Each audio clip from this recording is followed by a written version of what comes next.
जय श्री राम। शरद पौर्णिमा आश्विने शुक्ल पक्षे तु भवेद्याचे पूर्णिमा तद्रात्रौ पूजनं कुर्यादिच्छ्यो जागर्ति पूर्वकं निशिते वरदा लक्ष्मी को जागर्तीति भाषिणी जगति भ्रमते तस्यां लोकचेष्टावलोकिनी तस्मै वित्तं प्रयच्छामि यो जागर्ति महीतले। आश्विन महीने में पूर्णिमा की रात को लक्ष्मी का पूजन और जागरण करते हैं। उस दिन मध्य रात्रि में वर देने वाली लक्ष्मी कौन जागता है ऐसा बोलते हैं, और जो जागता होगा उसे धन दूंगी ऐसा विचार कर मनुष्य के प्रयत्नों को देखती हुई पृथ्वी पर विचरती है। लक्ष्मी यानी श्री, शोभा। लक्ष्मी अनेक प्रकार की है। वित्त लक्ष्मी, गृह लक्ष्मी, सौंदर्य लक्ष्मी, भाव लक्ष्मी आदि। सभी प्रकार की लक्ष्मी जागृत मानव को मिलती है। आलसी, प्रमादी या सोया हुआ मानव प्रत्यक्ष सामने आई लक्ष्मी को भी नहीं स्वीकार सकता। इस दिन के निमित्त कोजागरी की कथा प्रसिद्ध है। वलित नाम का मगध देश का एक विद्वान ब्राह्मण अपने अयाचक व्रत के कारण निर्धनता का शिकार बना था। उसकी निर्धनता से परेशान उसकी पत्नी उसकी एक भी बात नहीं मानती थी। इतना ही नहीं, वह पति जो भी कहे उसे बिल्कुल उल्टा ही करती थी। गणपति नाम के उसके मित्र ने उसे सलाह दी कि तुम्हें पत्नी से जो काम करवाने की इच्छा हो उससे उल्टा ही कहो।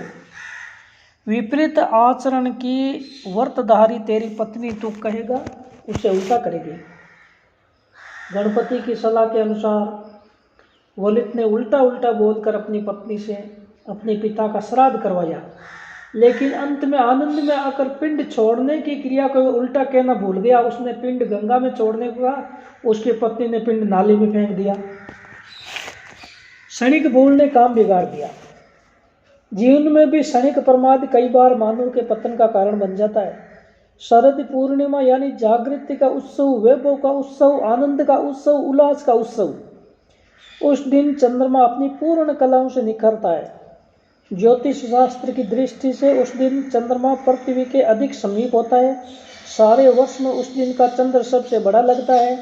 वर्षा ऋतु के 4 महीने बादलों से घिरे आकाश के कारण स्पष्ट चंद्र दर्शन न हो सकने से भी शरद पूर्णिमा का चंद्र ज्यादा आकर्षक लगता होगा। चंद्र में सुंदरता और शीतलता का समन्वय दिखाई देता है। केवल बाह्य सौंदर्य कई बार मोहक, मादक और दाहक भी होता है, परंतु उसमें जब अंतर सौंदर्य मिल जाता है तब वह शीतल और शांतिदायक होता है। संतों के पास चंद्र की शीतल चांदनी जैसा सौंदर्य होता है। हमारे अति निकट के अवतार राम और कृष्ण के पास भी चंद्र जैसा शांत और प्रभावी सौंदर्य था, इसलिए लोग उन्हें प्रेम से रामचंद्र और कृष्णचंद्र कहने लगे। गीता में भगवान ने नक्षत्राणाम अहम शशि कहकर चंद्र को अपनी विभूति बताया है। सूर्य के तेज की ओर देखना कठिन है, परंतु चंद्र की ओर घंटों तक नजर लगाकर देख सकते हैं। चंद्र मन का देवता है। संतप्त मन का मानव पूर्णिमा की रात को चांदनी में बिहरने निकल पड़े तो उसे मानसिक शांति का आंशिक अनुभव अवश्य होगा। मनोहर विहार में मस्त रहने वाले कवि तो अपने बहुत से काव्यों की प्रेरणा चंद्रमा से ही प्राप्त करते हैं। इतना ही नहीं, कई बार तो चंद्रमा को ही काव्य का विषय बनाते हैं। चंद्र के अस्तित्व के कारण कवियों को सुंदरता के लिए प्रतीक ढूंढने का परिश्रम नहीं करना पड़ता। पुरुष द्वारा स्त्रियों का वर्णन करते समय चंद्रमुखी या चंद्रवदना कहने मात्र से सौंदर्य प्रकट करने का उनका कार्य समाप्त हो जाता है। सागर तो चंद्र को देखकर पागल बनता है। प्रेमियों के हृदय सागर में भी चंद्र दर्शन में ज्वार आता है। सागर और शशि का सानिध्य पाने के लिए ही कदाचित प्रेमी जन चांदनी रात को नौका विहार करने जाते हैं। चंद्र का प्रकाश केवल शांत और शीतल है, इतना ही नहीं, वे उपयोगी और उपकारक भी है। खेत में पड़े हुए अन्न को और अनेक प्रकार की औषधियों के गुण को पुष्ट करने में चंद्रमा की बहुत सी महत्वपूर्ण भूमिका है। भगवान पूर्ण गीता में कहते हैं रसात्मक सोम बनकर मैं सर्व औषधियों को पुष्ट करता हूँ। पुष्णामी च औषधि सर्वा सोमो भूतवा रसात्मक है। उस दिन नए अनाज का चिवड़ा दूध के साथ खाना चाहिए।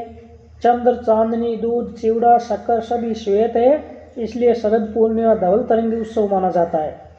उस दिन नाचना, कूदना, गाना, रास गरबा आदि सब कुछ करना चाहिए, परंतु इन सभी में उज्ज्वलता रखनी होगी। विशुद्ध मन से और निर्मल अंतःकरण से जो उत्सव के साथ उल्लास को या जीवन के आनंद को भोगता है वही पूर्णता को पा सकता है। ऐसा संदेश सबको देता हुआ शरद का श्रेष्ठ चंद्रमा रात भर गगन में घूमता रहता है। हम इस संदेश को समझकर उसका पालन करें तो कितना अच्छा होगा। जय श्री कृष्ण।